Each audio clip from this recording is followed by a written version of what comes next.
স্বাগতম। তো আমরা আজকে রসায়ন প্রথম পত্রের দ্বিতীয় অধ্যায়ের অর্থাৎ গুণগত রসায়নের একটা টপিক কোয়ান্টাম নাম্বারস, কোয়ান্টাম সংখ্যা, সে সম্বন্ধে বিস্তারিত আলোচনা করব। ঠিক আছে, তো কথা না বলে শুরু করা যাক। তো প্রথমে আমরা বলি যে কোয়ান্টাম সংখ্যা আসলে কি, অর্থাৎ কোয়ান্টাম সংখ্যার সংজ্ঞাটা। তো কোয়ান্টাম সংখ্যার সংজ্ঞা বইয়ে আছে, আমি না বলি, আমি কোয়ান্টাম সংখ্যা কি সেটা বোঝানোর চেষ্টা করি। তো যদি বোঝাতে যাই সেক্ষেত্রে উম, আমরা জানি একটা পরমাণুতে অনেকগুলো ইলেকট্রন থাকে, ঠিক না? অনেকটা এরকম, এই একটা নিউক্লিয়াস, এই একটা কক্ষপথ, আর একটা কক্ষপথ, এমন অনেক কক্ষপথ থাকে। তো সব কক্ষপথে কি থাকে? ইলেকট্রন থাকে।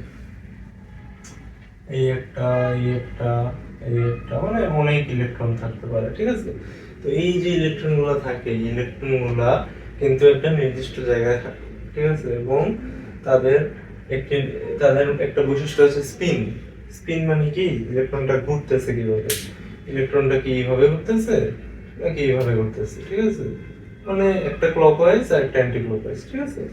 তো এই যে ইলেকট্রন ঘুরতেছে, ঠিক আছে, এই ঘোরার স্পিনটা এবং ইলেকট্রনটা কোথায় আছে, এই দুইটা জিনিস আমরা জানি হচ্ছে জানার জন্য কিছু সংখ্যা ডিফাইন করেছি, ঠিক আছে? কিছু সংখ্যা, কিছু নাম্বারস, সেই সংখ্যা বা নাম্বারস কি বলা হয়? কোয়ান্টাম নাম্বার বা কোয়ান্টাম সংখ্যা, ঠিক আছে? তো এই যে কোয়ান্টাম নাম্বারস কেন দরকার? ইলেকট্রনের অবস্থান ও স্পিন জানতে, অবস্থান ও স্পিন। তো ইলেকট্রনের অবস্থান জানার জন্য আমরা টোটাল তিনটা কোয়ান্টাম সংখ্যা ব্যবহার করি। সেগুলো এই যে তিনটা, প্রধান, সহকারী আর ম্যাগনেটিক। এই তিনটা ইলেকট্রনের অবস্থান জানতে সাহায্য করে। আর ইলেকট্রন এর স্পিন জানতে চেষ্টা, অর্থাৎ স্পিন কোয়ান্টাম সংখ্যা আমাদের সাহায্য করে। তো এই জিনিসটা আমরা এখন দেখবো যে কিভাবে তারা সাহায্য করে, অর্থাৎ চারটা কোয়ান্টাম সংখ্যা আমরা এখন আসলে আলোচনা করব। দেখি যে প্রধান কোয়ান্টাম সংখ্যাটা কি।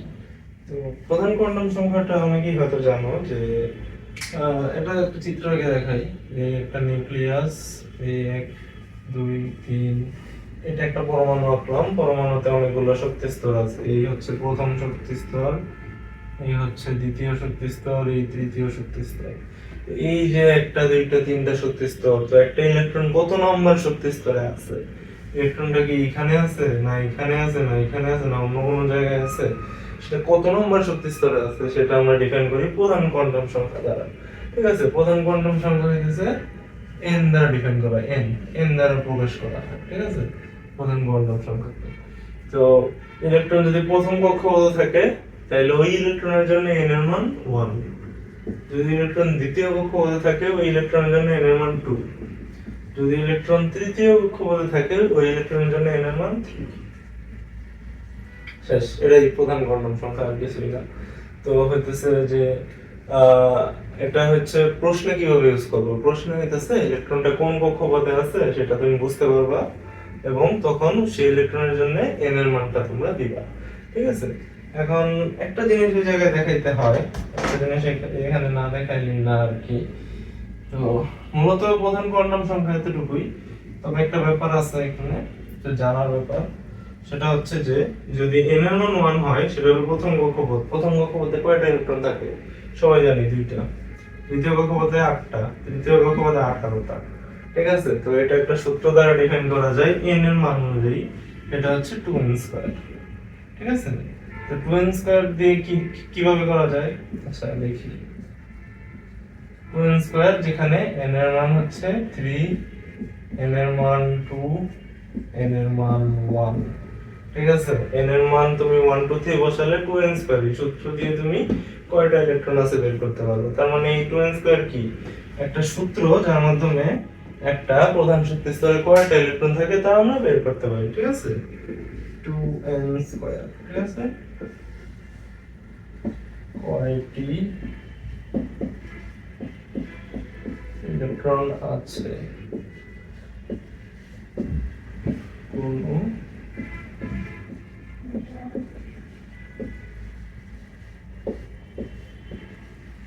ঠিক আছে, কোন কক্ষপথে কয়টি ইলেকট্রন আছে তা বের করা যায় এই সূত্রের মাধ্যমে।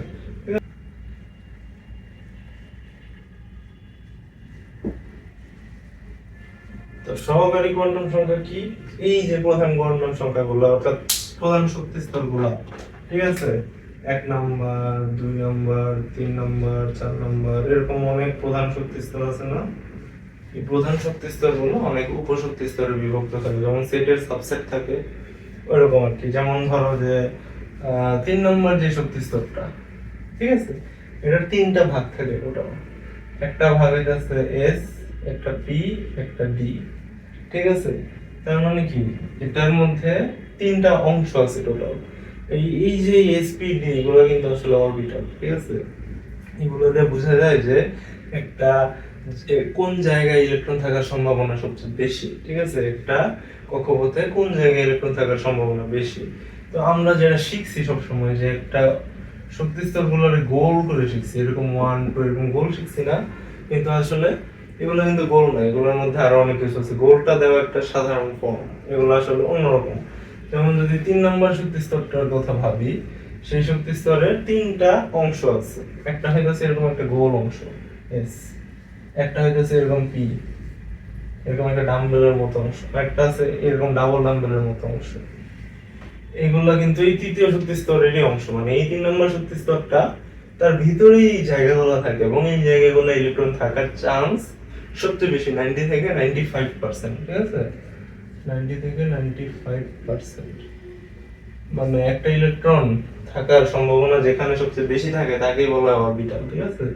তো এই যে একটা কক্ষপথে, তার মানে এখন সহকারী কোয়ান্টাম সংখ্যা কি করে? সহকারী কোয়ান্টাম সংখ্যা হইতেছে যে একটা ইলেকট্রন এত শক্তি স্তরের কোন উপশক্তি স্তরে আছে, মানে 3 এর মধ্যে এস এ আছে না পি তে আছে না ডি তে আছে, 2 এর মধ্যে হইতে পারে 2s 2p, 2 এর মধ্যে এস এ আছে না পি তে আছে। এটা আমরা যে কোয়ান্টাম সংখ্যা দ্বারা ডিফাইন করি সেটাই হইতেছে সহকারী কোয়ান্টাম সংখ্যা। তো এটারে এল দ্বারা প্রকাশ করা হয়, ঠিক আছে। জিনিসটা মুছে দিই।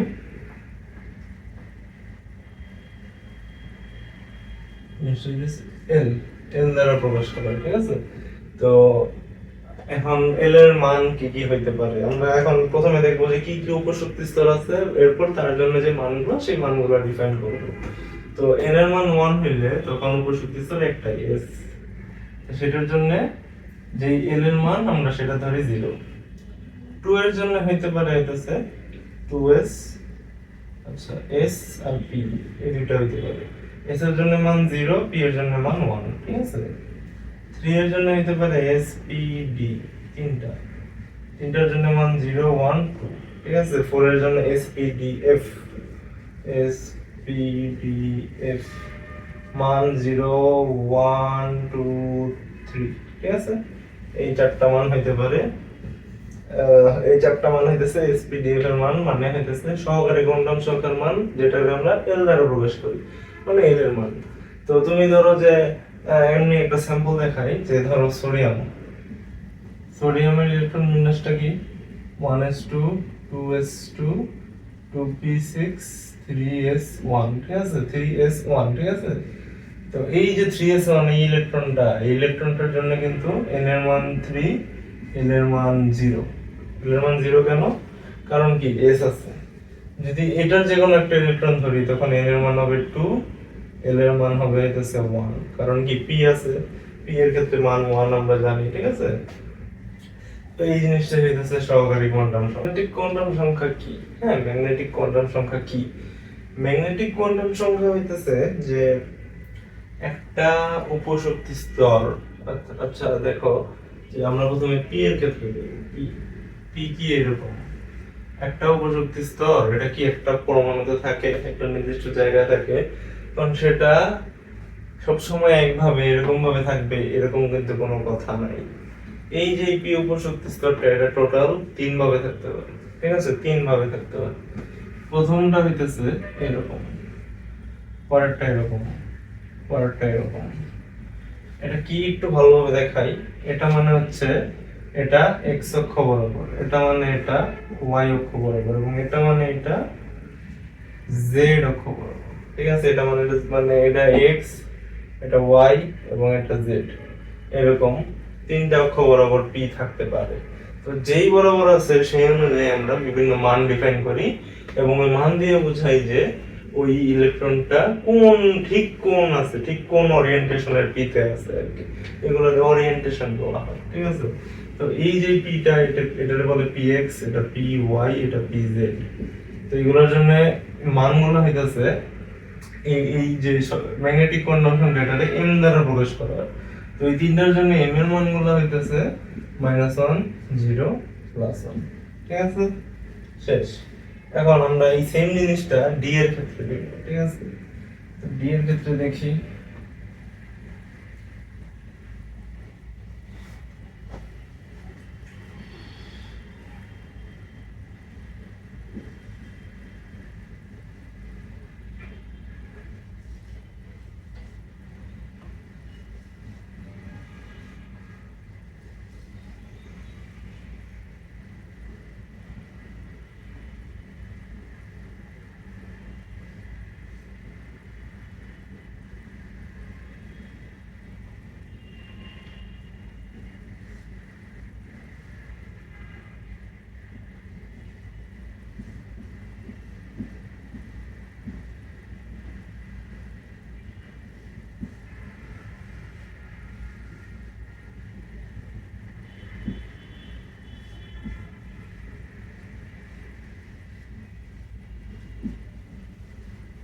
তো ডি যেটা, ডিটা কিন্তু এরকম। ঠিক আছে, তো এটার জন্য হইতেছে এই 5 ধরনের ওরিয়েন্টেশন হতে পারে। প্রথম ওরিয়েন্টেশনে কি, এই যে দেখো এখানে এই যে এই দুইটা ডাম্বেল, হ্যাঁ, এই দুইটা এক্স আর ওয়াই অক্ষের মাঝখানে। ঠিক আছে, এখানে ওয়াই আর জেড অক্ষের মাঝখানে দুইটা ডাম্বেল, এখানে জেড আর এক্স অক্ষের মাঝখানে দুইটা ডাম্বেল, এখানে এক্স আর ওয়াই অক্ষ বরাবর দুইটা ডাম্বেল। ঠিক আছে, এখানে জেড অক্ষ বরাবর হইতেছে একটা ডাম্বেল, এবং আরেকটা হইতেছে এরকম একটা গোল অংশ, একটা গোল পোরশন, সেটা আসলে ডি এর রিপ্রেজেন্ট করে। ডি এর একটা ডাম্বেল আর কি এরকম গোল অংশ হয়ে যায়। ঠিক আছে, ওই ওই এরিয়াতে ইলেকট্রন থাকার চান্স বেশি থাকে। তো সেই জন্য আমরা 5টা মান ডিফাইন করি। ঠিক আছে, সেই জন্য আমরা 5টা মান ডিফাইন করতে পারি। এম এর মানগুলা এটার জন্য হচ্ছে -2, -1, 0, +1, +2। ঠিক আছে, 5টা মান ডিফাইন করলাম। তার মানে কি, ডি এর মানের জন্য এম এর মান হতে পারে -2, -1, 0, +1, +2। ঠিক আছে, এখন ডি এর ক্ষেত্রে এল এর মান জানি আমরা কত জানি, এল এর মান 2 জানি। এখন পি এর ক্ষেত্রে আমরা দেখছিলাম হয় হলো তিনটা, px, py, pz। তার জন্য এম এর মানগুলো কি, এই যে px, py, pz, তার জন্য এম এর মানগুলো হয় হচ্ছে -1, 0, +1। আবার পি এর ক্ষেত্রে এল এর মান কিন্তু 1। তো ভালো করে দেখো, ডি এর ক্ষেত্রে এল এর মান 2, তার জন্য এম এর মানগুলো এই যেগুলো। পি এর ক্ষেত্রে এল এর মান 1, তার জন্য এম এর মানগুলো এগুলো। ঠিক আছে, 1 এর জন্য -1, 0, +1, 2 এর জন্য -2, -1, 0, +1, +2। তো এখান থেকে কিন্তু আমরা বলতে পারি যে ডি এল এর একটা মানের জন্য এম এর মানগুলা -l থেকে +l। ঠিক আছে, এই যে দেখো আমি যদি একটু ভালোভাবে দেখাই যে এল এর মান থেকে m -l থেকে +l। এই জিনিসটা কিন্তু, এই জিনিসটা নোট করে নাও, এই জিনিসটা অবশ্যই নোট করে নাও, এই জিনিসটা অনেক কাজে লাগবে। ঠিক আছে, তো এই হইতেছে ম্যাগনেটিক কোয়ান্টাম সংখ্যা। কিভাবে ইউজ করতে হয় এটা তোমরা বুঝতে পারবা। আমি পরবর্তীতে আরেকটা ভিডিও দিব, যে ভিডিওটাতে রিলেটেড যত প্রবলেম আছে ওই প্রবলেমগুলো আমরা সলভ করব। তো তখন এটা দেখলে একদম ক্লিয়ার হয়ে যাবে যে কিভাবে তোমরা কোথায় এই জিনিসগুলো ইউজ করতে পারবা। ঠিক আছে, তো এখন আমরা স্পিন কোয়ান্টাম সংখ্যা চলে যাই। স্পিন কোয়ান্টাম সংখ্যা, এখন হচ্ছে আমরা বলবো স্পিন কোয়ান্টাম সংখ্যা। স্পিন কোয়ান্টাম সংখ্যা সবচেয়ে ইজি। এটা হইতেছে যে আমরা যে ইলেকট্রনটার অবস্থান ডিফাইন করছি এটা কিভাবে ঘুরতেছে, মানে এটা কি এই যে এইভাবে ঘুরতেছে নাকি এটা এইভাবে ঘুরতেছে, এই জিনিসটা আমরা জাস্ট একটা সংখ্যা দিয়ে ডিফাইন করব। সেই সংখ্যা দিয়ে হইতেছে +1 আর -1। ঠিক আছে, +1 আর -1। +1 দিয়ে বোঝা হচ্ছে ক্লকওয়াইজ, -1 দিয়ে বোঝায় অ্যান্টি ক্লকওয়াইজ। ঠিক আছে, +1 দিয়ে ক্লকওয়াইজ মানে ঘড়ির কাঁটার দিকে, -1 দিয়ে অ্যান্টি ক্লকওয়াইজ মানে ঘড়ির কাঁটার বিপরীতে। ঠিক আছে, যে ইলেকট্রনটা ঘুরতেছে যে, তো এটার এস দ্বারা প্রকাশ করা হয়, ঠিক আছে। তো কিভাবে ইউজ করতে হবে, যে একটা ইলেকট্রনের তুমি হয়তো বা 4টা কোয়ান্টাম সংখ্যার মান লিখবা, ঠিক আছে, তখন তুমি হইতেছে এস এর মানটা দিয়ে দিবা, ইলেকট্রনটা ক্লকওয়াইজ করলে প্লাস আপ দিবা, অ্যান্টি ক্লকওয়াইজ করলে মাইনাস আপ দিবা। এখন কিভাবে করতেছে এটা আসলে এই লেভেলে নাই, মানে তোমরা যে লেভেলে পড়াশোনা করতেছো সেই লেভেলে হইতেছে কি কি ওরিয়েন্টেশনে ঘুরতেছে ইলেকট্রন, ওইটা আসলে আমাদের সিলেবাসে নাই। তো সেটা তোমরা বড় হইলে জানবা। এখন তোমরা যেটা করবা, যে যে কোনো একটা দিয়ে দিবা, চাইলে যে কোনো একটা দিয়ে দিলেই হবে। তো এখন এই জিনিসটা পরের ভিডিওতে ভালোভাবে বুঝতে পারবো, ঠিক আছে। এখন আমরা হইতেছে একটা জিনিস করবো, সেটা হইতেছে একটা সামারি দিব, ঠিক আছে। যত 4টা কোয়ান্টাম সংখ্যা যে শিখলাম, এই 4টা কোয়ান্টাম সংখ্যার একটা সামারি লেখার চেষ্টা করি, ঠিক আছে।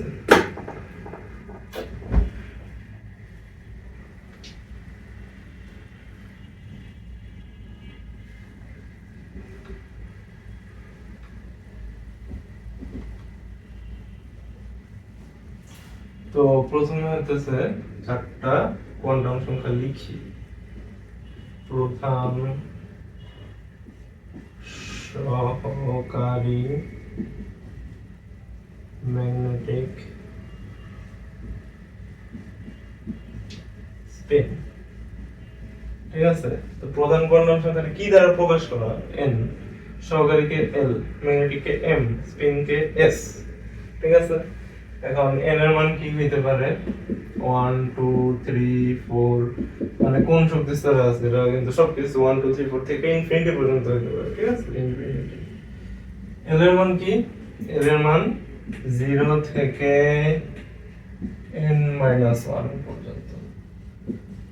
এই জিনিসটা হয়তো আমি তখন বলি নাই, সেটার জন্য দুঃখিত। 0 থেকে n - 1 এটা কেন দেখাইতেছে, একটা সেকেন্ড। যে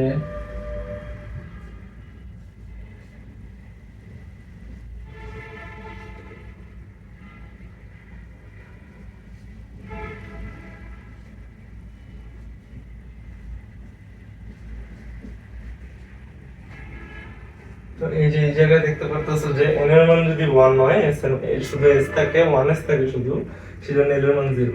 যদি n এর মান 2 হয়, 2s, 2 এর জন্য থাকে 2s এবং 2p, তো l এর মান 0 আর 1, ঠিক আছে, 0 আর 1। 3 এর জন্য 3 থাকে, 3 এর জন্য 3s হয়, 3p হয়, 3d হয়, সেজন্য l এর মান 0 1 2। তার মানে কি প্রতিটা l এর n এর জন্য l এর মানগুলা 0 থেকে n এর এক পর্যন্ত, এক কম পর্যন্ত, 2 এর জন্য 1 পর্যন্ত, 3 এর জন্য 2 পর্যন্ত। তার মানে কি n এর জন্য n - 1 পর্যন্ত, ঠিক আছে। n হলে n - 1 পর্যন্ত। ম্যাগনেটিক কোয়ান্টাম সংখ্যা আমরা দেখছিলাম যে সেটা -l থেকে +l পর্যন্ত, ঠিক আছে। আর s এর জন্য দেখছিলাম s কে +12, -12, প্লাস হাফ হতে পারে, মাইনাস হাফ হতে পারে, শেষ। এটাই ছিল এই ভিডিওর সামারি, ঠিক আছে। এখন হইতেছে একটা সাধারণ সমস্যা সলভ করি, একটা সাধারণ প্রবলেম সলভ করি, ঠিক আছে।